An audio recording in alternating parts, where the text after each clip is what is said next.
Good morning, YouTubers. Here we are back on the old square body. As you can see, it's one piece now.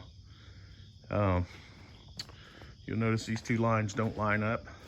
When I welded it together, we straightened the frame, but what we did here is right now there's no cab mounts in it. So we had it jacked up. Well, they're cab mounts, but they're the old ones and they're junk. But anyway, if you put this to where the cab mounts will be replaced, it aligns this line perfectly. And as you can probably imagine, getting this thing well together true with flat tires and everything required several jacks.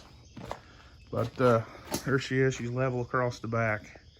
The gaps in the bed, between the bed and the cab, are nice. Nice even gap all the way down through there. It's actually probably as good as it was from the factory. It should be about exactly the same. I didn't try to tighten the gap up or lengthen the gap any. Anyway, there she is. This side's exactly the same. The body line on the bed is just a little higher in the back of the cab because, like I said, it's going to get new cab mounts, and I figured the amount of squat that's in the old cab mounts. So and the frames lined up perfectly. Had some help out here yesterday. My little girl helped me, so we got quite a bit done. I can only go at it for about an hour at a time right now because some of the recovering from some of these injuries. But anyway, that part's welded together. Now it's not plated or it's not ready to drive, but it is welded together enough where now I can put it on the lift and raise it up. And probably what will happen is, now it's welded together, we'll go ahead and finish the welding on the frame and undercoat it, and probably pull it out of here for now. I'm not prepared to fly into it right now. Don't have the time or the body longevity to do it. It takes me too long to do everything right now. So instead of tearing it up and clogging up this area while we're trying to build the shop and tying the lift up for months, I'll probably just go ahead and pull it out of here, and we'll get back at it whenever the the body is ready to work a little more than what it is now. This definitely was a struggle right here, but it keeps me from being bored, and I can work on a little bit at a time and all that. But probably I don't know, over the winter or maybe beginning of spring, we'll try and have it running. On the negative side, it did break the tailgate handle. It was just rusted enough that it pulled loose right there. So I don't know, maybe I can reach up in there and weld it and get it to come loose, but it did function till yesterday. So we'll try and fix that. But I mean, it's coming along. The thing's straight, and I'm confident that it'll bolt right back together. And as you can plainly see, even on this side where the tires are not flat, and it wouldn't matter, these tires are flat, but the thing's jacked up to be level across the back of the tailgate. So you see the difference in ride height. Obviously, these tires are way shorter than the front ones, so that adds to it. But I'm going to say there's probably 3-inch difference in ride height that we're going to have to make up for. First of all, we'll get some regular tires and wheels on it that match all 6, or at least get 4 of them on there the same size, front and rear, so we can get the ride height right. But that's not a problem. The thing will probably ride better than the original one. 2-wheel drive springs are longer, so you'll have a little better ride. Won't be quite so bouncy, but we'll have to add some springs to it, and if we have to, we'll put a block under it. But definitely not going to drive around with a rake like that. The front is stock height, but I'm sure this truck was ordered heavy duty, snowplow prep and all that stuff. These wreckers back in the day were built like tanks. So anyway, that's where we're at. Didn't get hurt, didn't damage anything yesterday. You know, it was a pretty good day. Got a little bit done. So, you know, moving all this stuff around, trying to push it in with the tractor and pull on it, you can easily, you know, damage something. A lot of this stuff's getting hard to kind of find. That molding right there across that tailgate, for instance, it's got a little bend in it. I think I can straighten that out and get it off, but I'd like to put that back on there. You know, I damaged that tail light and that bedside, like I told you when I first got this thing. But doing that much work and pulling them, you know, yanking around, beating, pounding, you know, had come-alongs, and as you've seen, the wrecker was out here pulling it in, and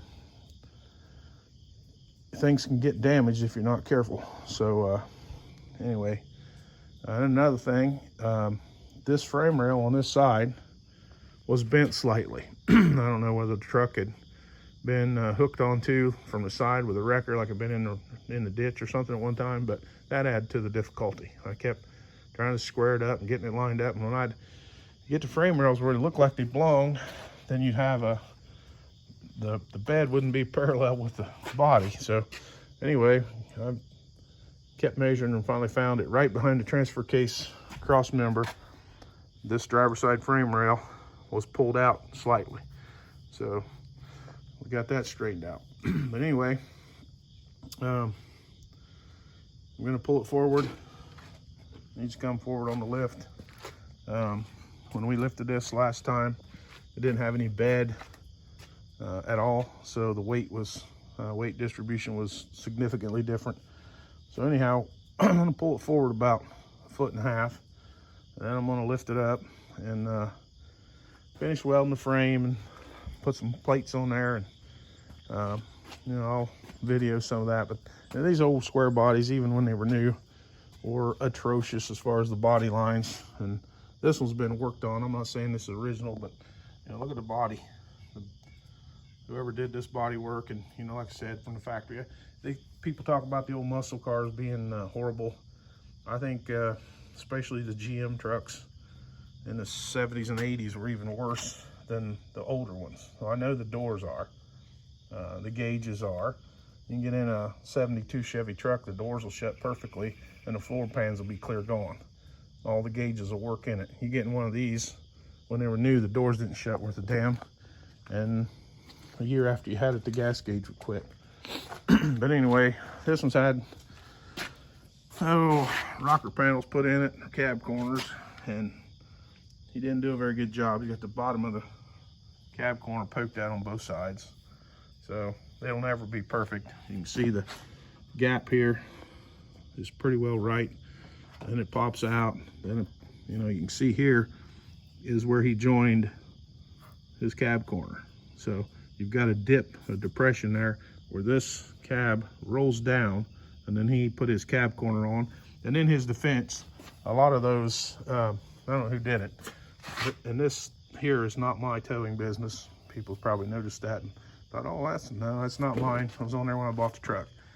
But anyway, in this guy's defense, a lot of these aftermarket rocker panels and cab corners that you used to buy for these things, they were not good. You had to do a lot of work to them. I can remember I built a big green four-wheel drive one time, and I remember slicing in here and having to push the rocker in at the bottom, or the cab corner in at the bottom, to get that scenario right there out of it. And anyway, the difference between slapping something together and trying to get it right. But like I said, all the lines are great except for right here. Got about 3/4 of an inch difference here, and all that amounts to is the rear cab mounts are gone. So anyway, keep watching, and one of these days we'll get this thing running and driving. It's going to be this is not going to be a quick you know, a quick project. Simple fact, I'm not in any shape to work 10 or 12 hours a day on something, and this truck's not that important to me anyway. So gonna go ahead and finish up the welding. We use that as a segment, and then we'll go on to something else. Probably pull the seat out and repair the floor and that kind of stuff. Get the structural stuff done first, and don't worry about an engine. I'm not sure which way to go with that yet. Maybe a small block. It won't be a big block Chevy. I don't care for them. I know everybody loves them, but I've never been a fan. It either be a small block Chevy or an LS engine or some kind of diesel. Not sure. I've never done an LS swap, so this might be the first one. But end of this truck is, I'm not sure whether I'm going to keep it or not. I really should have built a 4-door, should have waited and bought a 4-door cab and stuff, but that's the way it goes, you know. Anyway, it's gonna make a decent truck. This truck, I did drive this truck, and it's you know, all the front suspension, all that stuff's good enough to work on. The frame from about the back of the cab forward, the frame was, you know, reasonably good. I don't know. This should make a pretty good truck. So the firewall's good, which on these, when they were used for snow plows, I don't know if it was the salt or the snow getting up in it. I've seen many of them where the firewall rotted clear out of them. And this might have been an old county truck or something, the way it was yellow. And it came, like I said, from Massachusetts. There's the sticker still. Anyway, it needs a lot of work. It's pretty rough, but you know, we're just putting something together out of stuff we had, and we might spend a little money on this truck, but you know, ultimately it's just a project. So thanks for watching, and if you got any comments or suggestions, put them down there, please, and please like and subscribe. Thanks.